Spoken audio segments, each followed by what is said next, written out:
Well, gang, today has been an absolute kick in the teeth. It's been one hit after another, and a couple of them are really personal.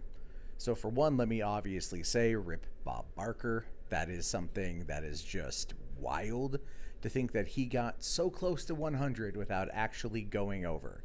Yeah, it's been a joke that's been played out all day, but it's one that you know he would get a kick out of. And right now, he is most definitely spaying and neutering pets in heaven or wherever he's at. No, he's in heaven. Bob Barker was an absolute saint. Saint Barker is what they should call him. Obviously, there was the voice of Harley Quinn, whose name escapes me right now.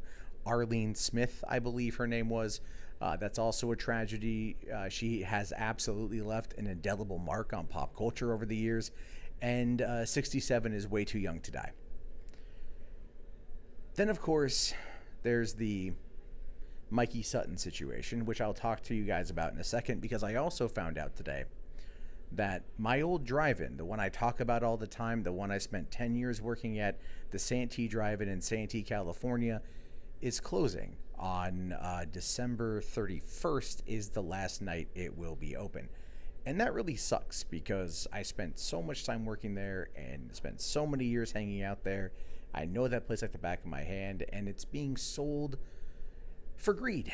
It's being sold for double-digit $1 million for 13 acres in prime industrial real estate land in San Diego. And look, financially, it makes all the sense in the world, but I'm beyond frustrated with the new owners. There's a lot to talk about on that one. I'll talk more about it as we get closer to the end. I might try to crowdfund to get the money to go down to San Diego for the final show. Just because it does mean that much to me, and I can go into more detail as to why later on. But the other big news, and the one that really actually hurts, is the death of Mikey Sutton. Now, Mikey was a frequent personality on my streams.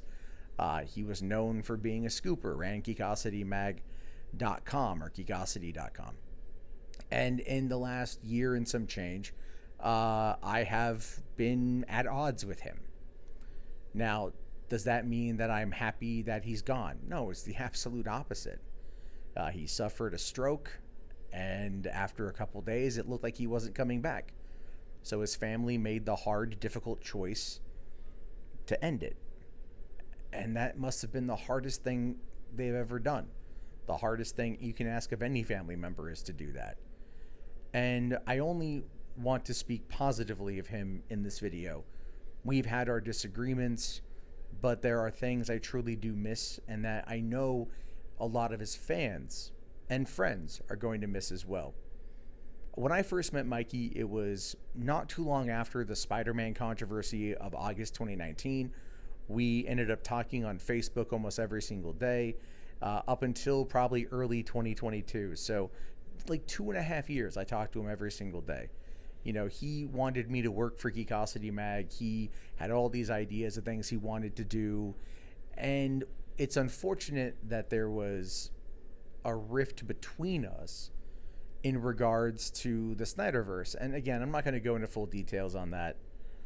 But hearing that he passed away without being able to at least try and have a conversation, it feels bad. Because I don't like to dislike people. You know, it may come across that way, but I really don't. I'm a really friendly person. And one of the things that Mikey was able to do, and he was really, really, really good at this, is Mikey was able to kind of make you feel good about yourself. He was, in many ways, an optimist, an eternal optimist, and one that very much wanted to make people believe that they could accomplish anything, and that he would support them, and that he would help them, and that's something he wanted to do.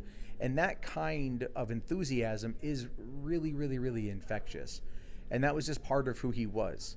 Faults aside, that's a very big reason why he has the dedicated friends and fans that he does. It's the way that he made them feel.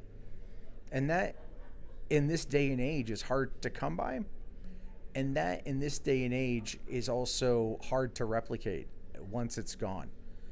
Now that it's gone, I do feel bad for those people because they are going to be in a situation where not having that could negatively impact their mental health, especially over particular topics of which I'm not going to get into here. And I do feel bad for them on that one. They're the ones that are going to be feeling the worst of this right now. And that sucks for them. It really does.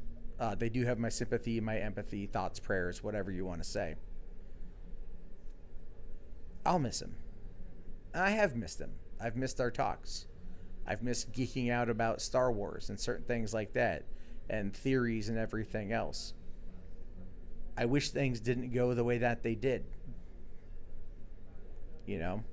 But it did. And I'm stubborn enough to not make things right when I need to. So in the end, it's really just sad that he passed away, and I'm hopeful that anyone who was friends with him can seek solace during this time. So thank you all for listening. I'll have more to say pretty soon, and yeah.